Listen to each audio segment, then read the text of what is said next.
1968 সাল 9 June comrade Buddhadeb Bhattacharya সম্পাদক, comrade Dinesh Majumdar সভাপতি।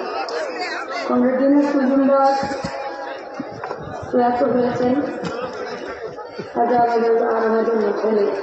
কমরেড বুদ্ধদেব ভট্টাচার্য সংগঠনের প্রতিষ্ঠাতা সম্পাদক। আমরা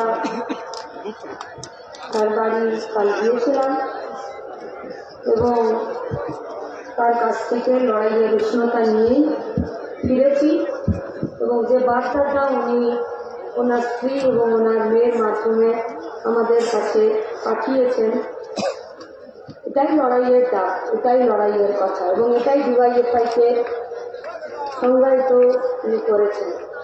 যেখানে ডাক পড়ে জীবন মরণ ধরে আমরা প্রস্তুত, এটাই ডিওয়াইএফআই।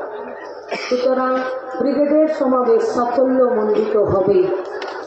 আমরা আমাদের প্রাক্তনী, আমরা আমাদের সংগঠক, আমরা আমাদের প্রাক্তন সম্পাদকের প্রতি আমরা অভিনন্দন, তার সুস্থতা কামনা করছি। আমরা তাকে সালাম জানাচ্ছি। এখন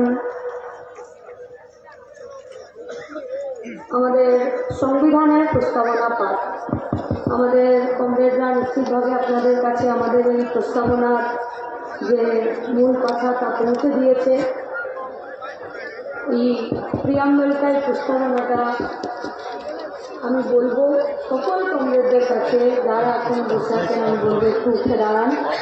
এই প্রস্তাবনা পাঠ, দেশ বাঁচানোর শপথ নিতে এই প্রস্তাবনার পাঠ আজকে আমরা ব্রিগেডের ময়দান থেকে গোটা রাজ্যের মানুষের কাছে, গোটা দেশের মানুষের কাছে আমরা গ্রহণ করব শপথ।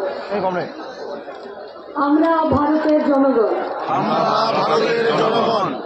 ভারতকে একটি সার্বভৌম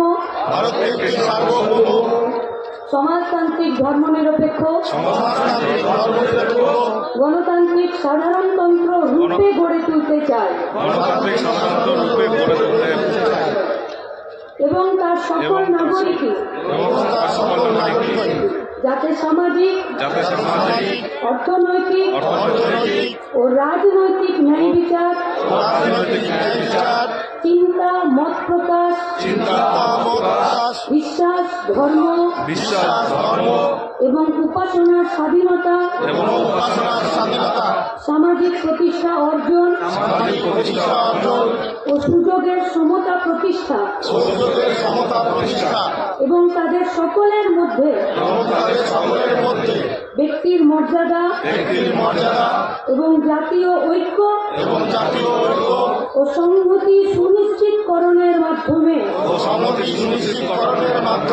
তাদের মধ্যে যাতে ভ্রাতৃত্বের ভাব গড়ে ওঠে, তার জন্য সত্য নিষ্ঠার সঙ্গে শপথ গ্রহণ করে আমাদের গণপরিষদে আজ 1949 সালের 26শে নভেম্বর এত দ্বারা এই সংবিধান গ্রহণ বিধিবদ্ধ ও নিজেদের অর্পণ করছি।